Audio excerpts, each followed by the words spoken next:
Hello and welcome to Out of the Fog. I'm Karen Hager. Each week at this time, we gather for spiritual conversation with enlightening guests, and I'm glad you're here. You can find out more about my work as an intuitive and teacher at KarenHager.com. And if you follow Fog City Psychic on Instagram, who knows what's going to pop up? More Out of the Fog content, photos of Maisie the puppy looking especially winsome. And you'll also always know what's on my jigsaw puzzle board if that's your thing, KarenHager.com and Fog City Psychic on Instagram. Now then, how can you practice your subtle energetic abilities? How can you fully embrace your spiritual nature, even if you feel like you can't yet be open about that with those around you? Angela A. Wicks is my guest today, and she brings insight about what it means to be a secret psychic. She'll share how to recognize and receive spirit communication, and we'll talk about how to integrate your experience so you don't have to feel like you're caught between two worlds all the time.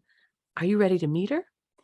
Angela A. Wicks has been an acquiring editor for Body, Mind, Spirit titles at Llewellyn Worldwide, and she's the author of Llewellyn's Little Book of Unicorns and her new book, The Secret Psychic. I love that. I'm just going to say it again. The Secret Psychic. She is a certified medical Reiki master, lifelong intuitive medium in training, and artist. You can visit her at angelaann.wix.com/arts and find her on Facebook and on Instagram, where she's at Angela A. Wicks. Angela, welcome to Out of the Fog. Thank you so much for having me here today. Oh, gosh, thank you for being here. Okay, secret psychic, what does it mean?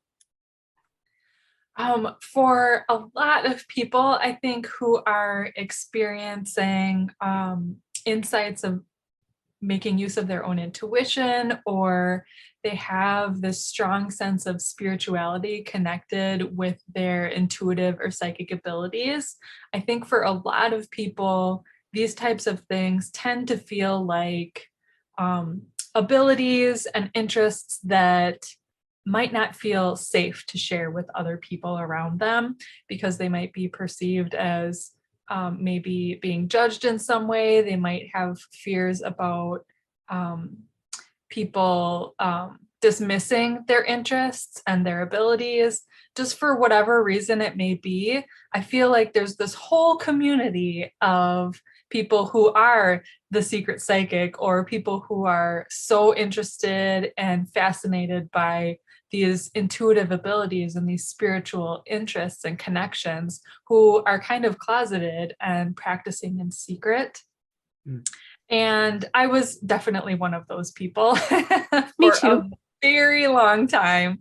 And eventually I found my community. And, once I started working with Llewellyn, it was like I was immersed in this world, and that secret side of it kind of became, the curtain was totally blasted wide open for me, because I had connection to all of these people that were of similar mind, as similar interests, and they just kind of understood, if you start talking about these types of things, they're like, oh yeah, instead of kind of like, what are you talking about?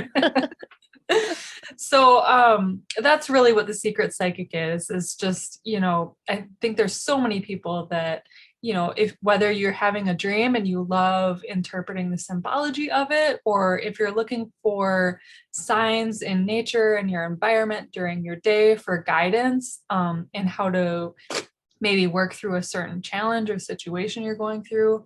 Maybe you receive messages from spirit directly, where you hear people in spirit, or maybe you've lost someone, and in your grief you're experiencing continued bonds in various ways.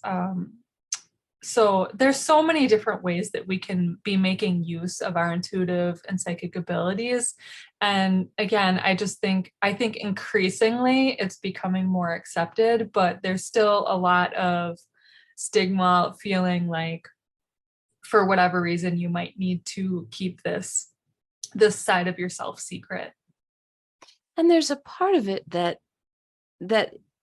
is private. I think I was a secret psychic from the time I was about 4. That's when I told my guides to shut up and go away because I was a cranky little chubby toddler. From the time I was about like 4.5 or so, and until I was in my early 40s, which is when everything I couldn't help but sort of come out of the closet as a psychic. And there is something I feel good about keeping it private as long as it is part of what's building an intimate relationship between you and spirit, because it's your spirituality, your practice. It doesn't have to be out there with like big flashing lights on it. Right. But when it's kept secret out of our shame, that's when some of those fears about working with intuition can really take root. Because until you're kind of out of the closet, you don't know really what's true about psychics and what isn't true. Right. And that's one of the things that I talk about a lot, is distinguishing between what is this kind of sacred spiritual side where you're letting it bloom and blossom, you're kind of investigating your own secret inner world and evolving internally in that way, in a really beautiful way. But then there can be this part of you that can feel like you're bursting to talk with other people about different experiences or insights that you might be having. And when you're starting to feel like there's this tension about it, that's kind of when that sense of conflict, or kind of almost a dissociation where you're living 2 different lives, can set in, where you have this sort of public persona and then this private self. So when you start feeling like you're living within 2 different worlds, that's when this type of a resource, the Secret Psychic, can become really, really valuable, because I get into how to nurture and cultivate this side of yourself even when you're working in a secret space. And then I kind of go step by step in how you can begin to even start to share this side of yourself with other people in a way that feels really safe and nurturing. So for me, because I was trying as hard as I could not to be psychic, and I was terrible at not being psychic, I just didn't realize that. My experiences when I was a secret psychic, my experiences were mostly all scary and unwanted. And one of the things I like about your book is that you talk about opening up with intention and balance and a kind of compassion. Can you say a little bit about the importance of intention as we are connecting with spirit and also kind of sorting through our own experiences?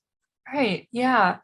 So my own experience when I was beginning, I was so curious and I was just passionately drawn to learning about psychic ability and connecting with spirit, spirit communication.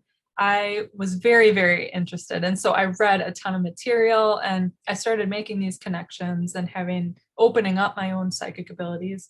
And as you're saying, along with that came some kind of negative experiences, because I didn't have guidance and I was very young. I didn't have good boundaries. And so I was kind of getting some negative, uncomfortable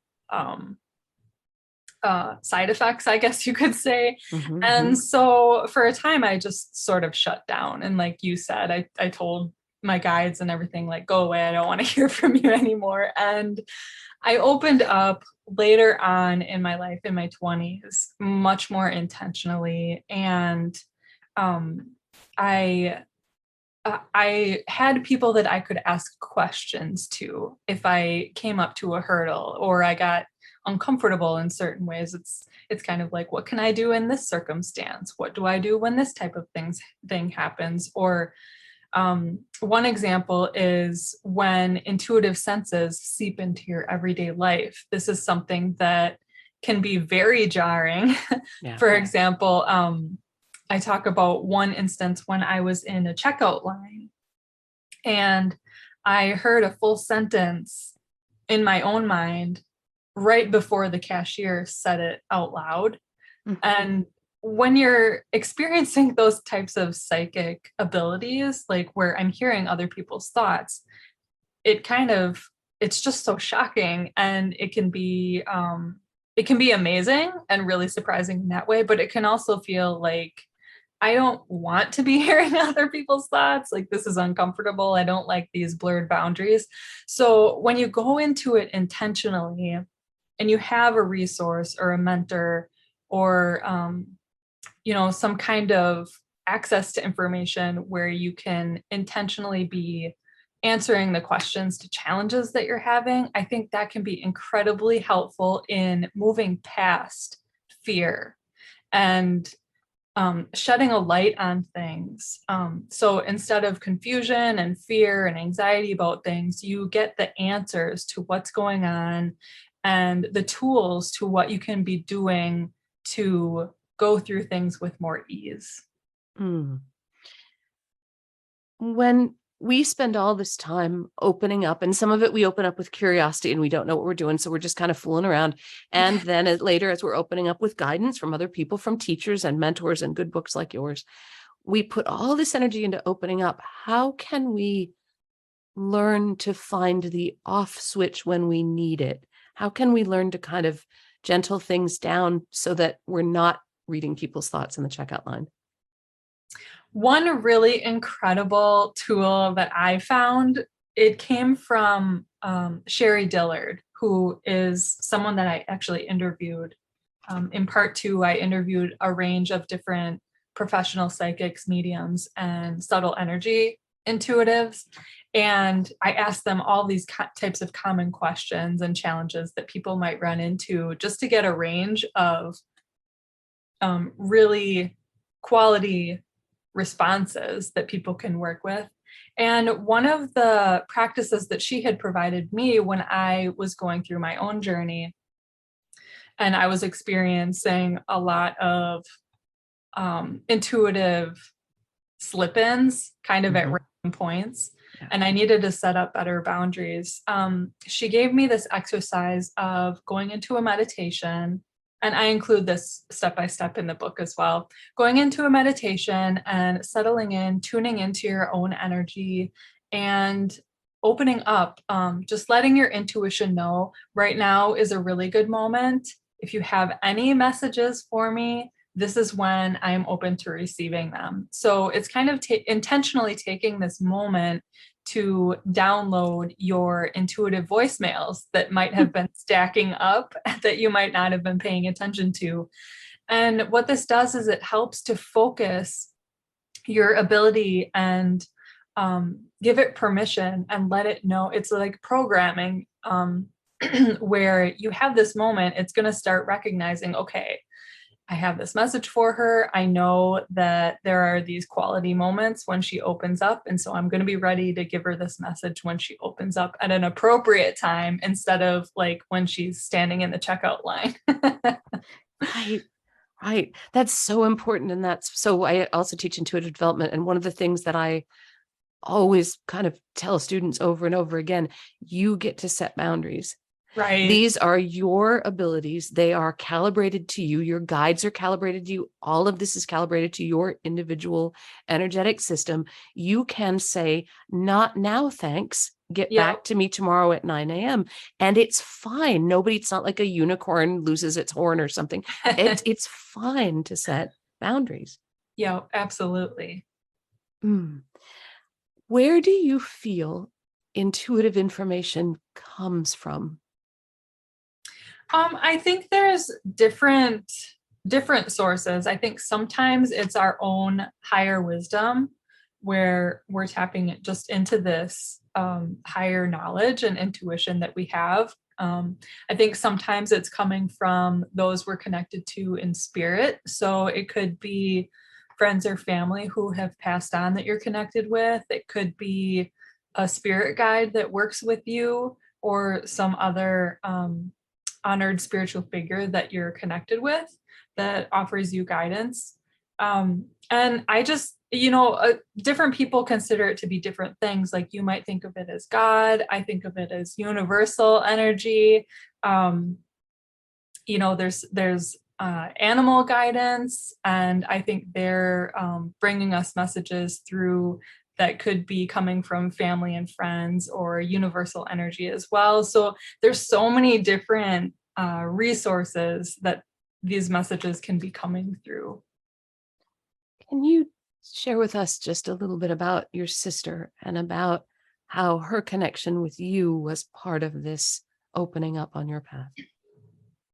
So the beginning of this book actually came about after my sister passed away, and she passed away about 10 years ago, very unexpectedly.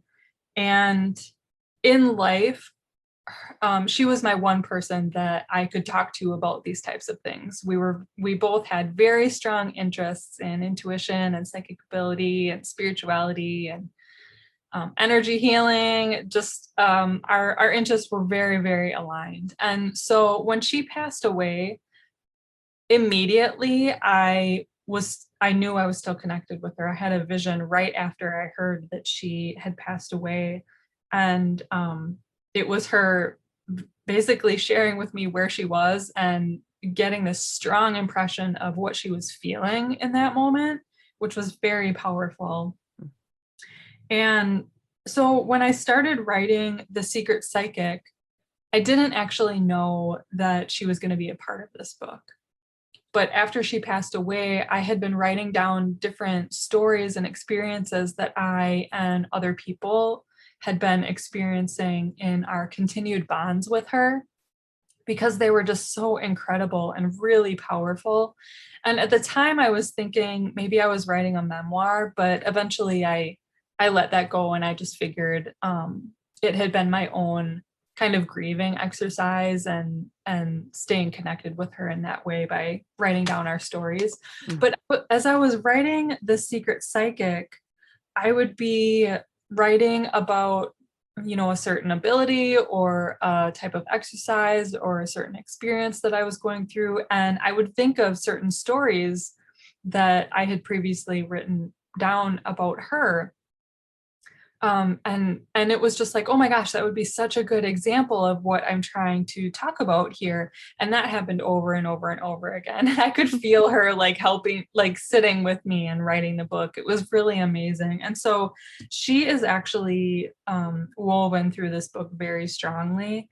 And so a lot of the stories that I talk about are just our experience of continued bonds, her coming through for me and other people through thoughts or feelings. It might have been visions, or in one instance for someone, she moved an object, how she came through in different pop-ins, like maybe where someone else said something and I immediately could tell that it was actually my sister trying to get a message through to me. So there were just so many incredible experiences that I was really glad to be able to share them in this way and be able to include her stories for other people. You're listening to Out of the Fog, and I'm talking with Angela Wicks. Her new book is The Secret Psychic. Embrace the magic of subtle intuition, natural spirit communication, and your hidden spiritual life. You can find out more about Angela and her work at angelaann.wix, that's wix.com/arts, ARTS, angelaann.wix.com/arts. So in the book, you talk about how we might receive intuitive information, but not always get it. There are sometimes symbols to be decoded. I know that my guides work with me a lot in symbols, and part of building that relationship has been for us to sort of understand each other. So it comes like shorthand. Sometimes information comes in symbols. Sometimes we just are slower to understand. Can you say a little bit about understanding in a delayed way what comes through? Yeah, this is something that happens for me all the time. I'm just naturally kind of wired to process things slowly anyways, and it took me a long time to accept this of intuitive messages as well. And it finally clicked for me once when I had received a message after a grandparent passed away. And it was a few days after he had passed, and I was just landscaping. I was working in my garden. So I was listening to music. I was totally absorbed in what I was physically doing. But all of a sudden I heard my sister in spirit, and I heard her saying, oh, so sometimes she can hear me. So she was talking to this grandparent who had passed away, and she was talking about me to him. So she was like, oh, sometimes she can hear me, see? And so I tuned in to see what she was doing, and she was basically like giving him a tour of the new space that he was in, and kind of like making connections with people. And it was just so funny, and he was kind of basically like, yeah, I get it, I got this, but kind of humoring her like, okay, you can show me around. And I got this vision then of him on a throne with all these people around him, and they were all bringing him flowers. And this was just so bizarre to me, because he was such a humble person and not someone who was like the center of attention. And he was very quiet, and was just not someone who would be like, yeah, put me up on the throne, I want flowers from everyone. But I was kind of like, oh, okay, so everyone is greeting him and he's getting a welcoming reception. Like, that's really cool. That's really cool to see. But a couple of days later, this popped back in my head, and like someone wanted me to pay more attention to it. Like, I felt like I didn't quite get it. So I tuned in again, and I still saw this flood of flowers, and I could see that they were carnations. And to me, I thought that was weird, because to me, I don't really like carnations, and I see them kind of as a cheaper flower. And it was kind of like, why can't they give him a better flower? um, so then I kept tuning in, and I saw like it kind of felt like he was more, instead of just a throne, he was on a float, like a parade float. Mm. So then I just assumed, oh, cool. So they're celebrating at the level of a parade. Like, okay, that's awesome. Good celebration. Well, it still kept coming up for me. Like, I kept getting this vision. It was like right in my face. Like, someone was trying to get me to be like, no, look deeper. There's more detail. You haven't gotten it. So finally I sat down one night, and I just started writing out everything that I was seeing and what I was experiencing. And um, I when I was reading back, it slipped out that it was like I was watching from the sidelines, and then the word homecoming slipped out. And as soon as I wrote that word, it was like, oh my gosh, like, he was someone who I always associated with football. He loved watching football, and he had to be home watching football at the game times, and you couldn't talk to him during these games. Like football was his thing. And so when I got that, it was finally like, homecoming. Okay, he's at his homecoming, and his metaphor for me was so true to who he is. Like, it was all football. And so when I finally got that, it just like was someone like slapped me across the face, like, yeah, this is it. But that I didn't get it right away. And when I didn't get it, because I was still open to it, and they knew I was still open to it, it kept coming back to me and cycling back in a way that they let me know, like, you kind of got it, but not really. So let's keep looking at this a little bit more. And that's where that openness is so important, that I know that sometimes students or people who are just starting out in intuitive development will feel like, if I haven't grasped this all, if this doesn't come through immediately, if it doesn't knock me flat on the ground, if there isn't like angels singing and leprechauns dancing around, then it's not intuitive information. Mm-hmm. When, at least in my experience, a lot of intuitive information is rather subtle. Right. And it can take time to come through. And so I love what you're sharing about staying open and continuing to work on it, even as days pass, even and not, well, I don't know if you were frustrated or not. It sounds from the way you tell the story, like you weren't like, darn it, what does it mean? That you were more like, oh, this is interesting, I'm not getting it. Yeah, it's more, I think, really valuable to maintain a sense of curiosity. Yeah. Oh yeah. Curiosity drives intuition. Yeah. Always. Without curiosity, how could you ever be open to anything more? Mm-hmm. Right. Yeah. Now, speaking of curiosity, in the second half of the book, you've got a wow list of people who you interviewed about asking them these questions about intuitive ability and about intuitive development. How did you put that team together? And I'm wondering if any of them said anything that surprised you. So the way that I put the group together was I wanted to know personally that these individuals were very established in their ability and in their profession, that they were using their abilities in their daily life, and that they were legit, basically. And for me to know that, I have personal connection to each of them. I've either met them before and spoken with them about their work, or in the case of most of them, actually, I have been their acquiring and developmental editor for many of their books. So I already knew many of them personally in that way. So I know their work, I know their background, I know that they're really good at what they do. And so I felt like, because I can really trust what they're saying, the reader can too. And that was really important to me. So that's how I gathered the team. And the thing that was most surprising to me was, I can remember the first response that surprised me, and then it came up with many of the other individuals as well. But it was a question of what their starting point was and how they ended up progressing. And it surprised me so much for the fact that I have looked up to many of these people for so many years, and their work is just so important and so strong. And I know that their abilities are very advanced.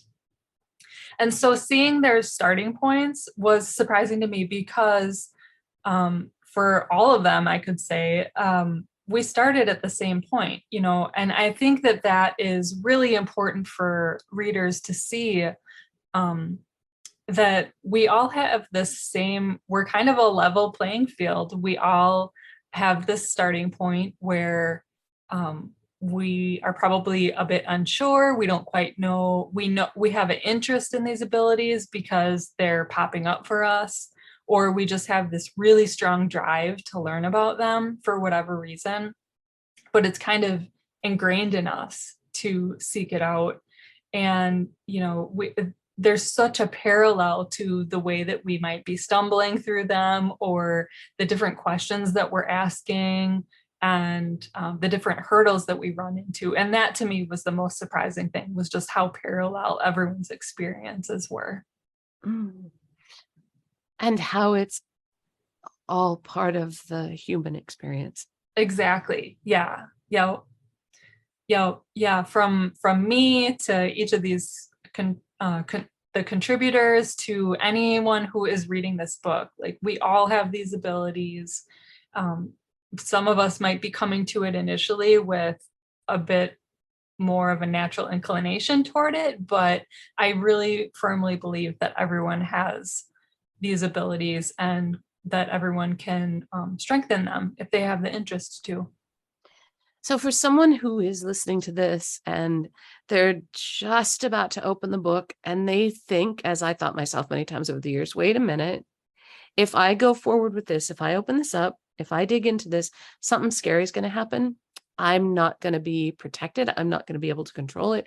What would you just say to someone who's got like their finger poised to click into the book, but is not sure that this is going to be okay for them to do?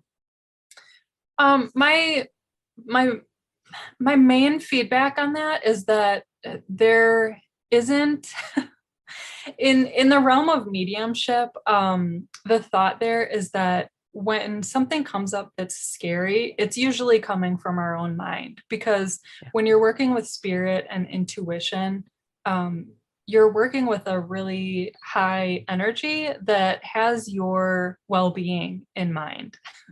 And when you're connecting with, with family and friends on the other side, with your guides, they want to uplift you and they want to bring you helpful and supportive information.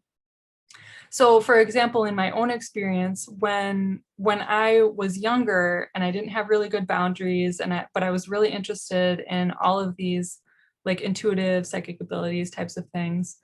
In my own experience, I started like I would wake up in the mornings and I would hear this like static chatter in my mind, and it was really uncomfortable. And because I had this sense of fear about it, um, it kind of snowballed into, I think, a bigger thing than what it actually was. But because it was uncomfortable and I didn't like the direction that I was going with it, I just decided to shut it down, basically meaning that, I backed off on reading and studying things, and I wasn't actively pursuing or trying to practice different exercises and things.